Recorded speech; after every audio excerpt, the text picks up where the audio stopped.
So when the DXY goes down today, the ZN went up. Flight, the DXY goes down, risk asset on, ZN went up, the rates went down. That gave confidence for people to get back in the risk assets. Look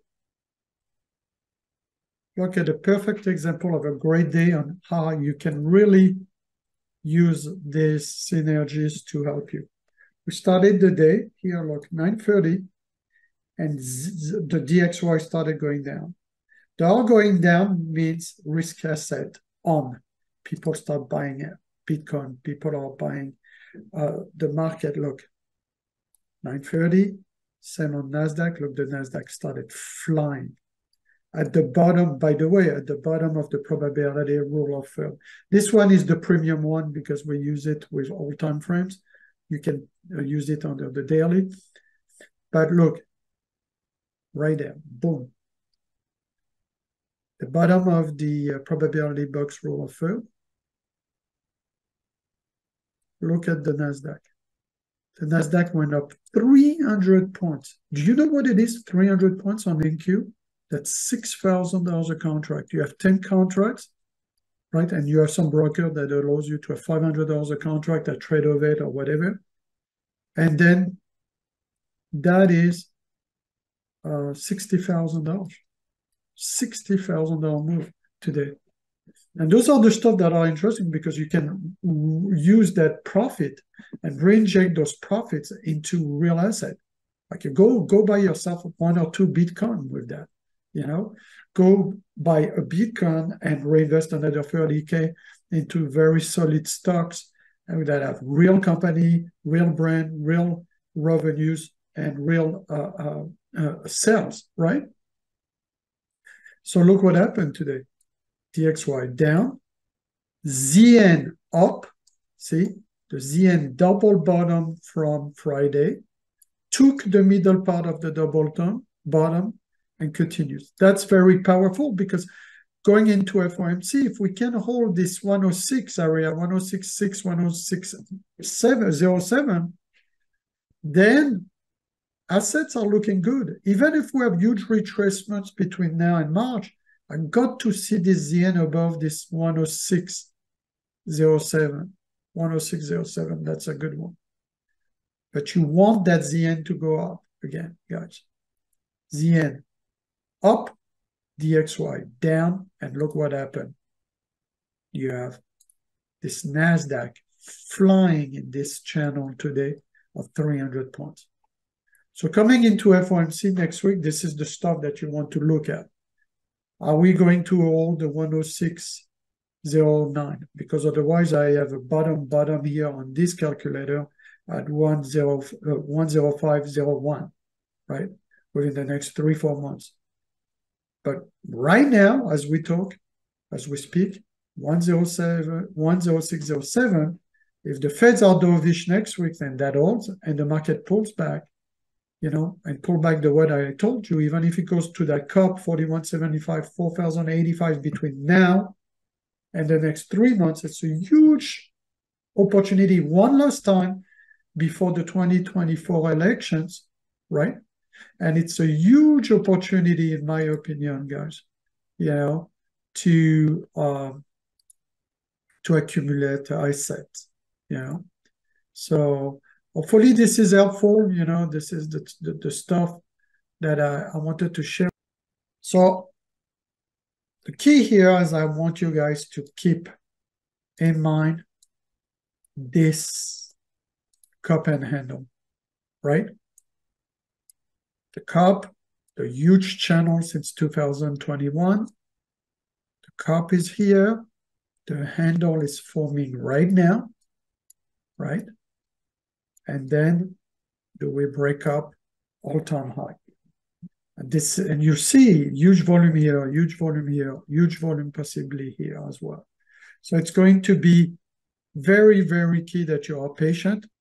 So what I was telling you in my latest video, right, is that if the election is in November, you count 8 6 to 9 months before that. So then you have October, September, August, July, right? June, May, April, March. So how many months is that? March is 1, 2, 3, 4, 5, 6, 7, 8. So February. So between now, where we are now, and where we had a significant low on Friday, 1 week before the FOMC, roughly, or 10 days. If we rebound here and go back here one more time between now and February, and we complete this higher low with a lot of volume, that cup, then we set up ourselves for all-time highs, right? And of course, trading and analysis is you adapt. As a trader, you adapt, you flow. If we significantly breach this 4,075 and the 200 moving average, well, all bets are off. But if you look at the way the market behaves now since 2021, it looks like this is going to be. There's a lot of money in the sidelines.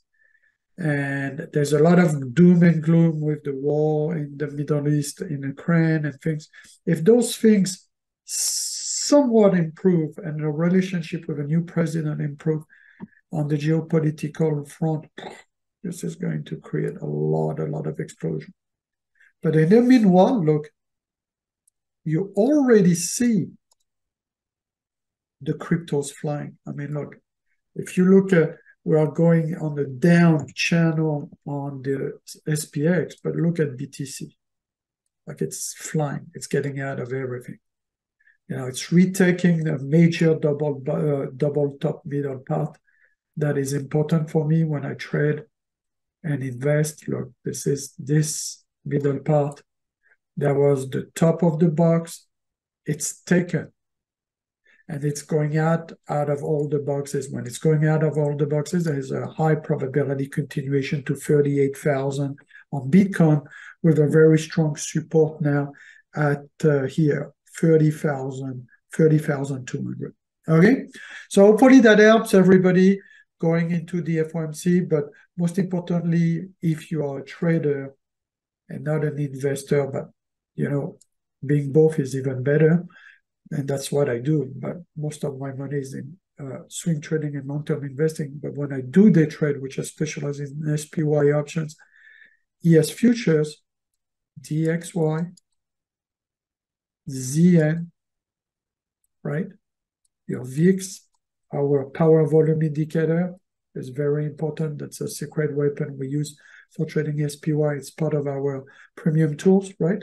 And of course, our double stack indicators, the probability box roll of third on the left, which you can get for free for higher time frame, the long-term real time on the right, and we have our zones, and also you have our signals here, right, that can help you time so that you don't go counter trend and you follow the volume, institutional volume, major volume, short-term and long-term.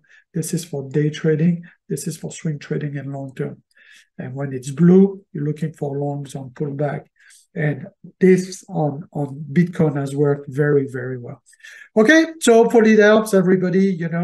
It's going to be, I'm sure, a rocky up and down. It has been really good actually for traders that trade small sizes and trade big ranges. It's better trade smaller sizes, big ranges right now, because if you trade big size and you get caught in a wide range in the wrong side of the trade, you'll get killed, you'll get wiped out, right? But don't forget, keep on dollar cost averaging those assets, because when that cup is done in the market, there's no looking back to the next cycle. And this is potentially right there. If we hold this Bitcoin 29K, 30K, and it's not a fake here, this is potentially the end of the cycle for Bitcoin as well. Okay. So hopefully that was helpful, everybody.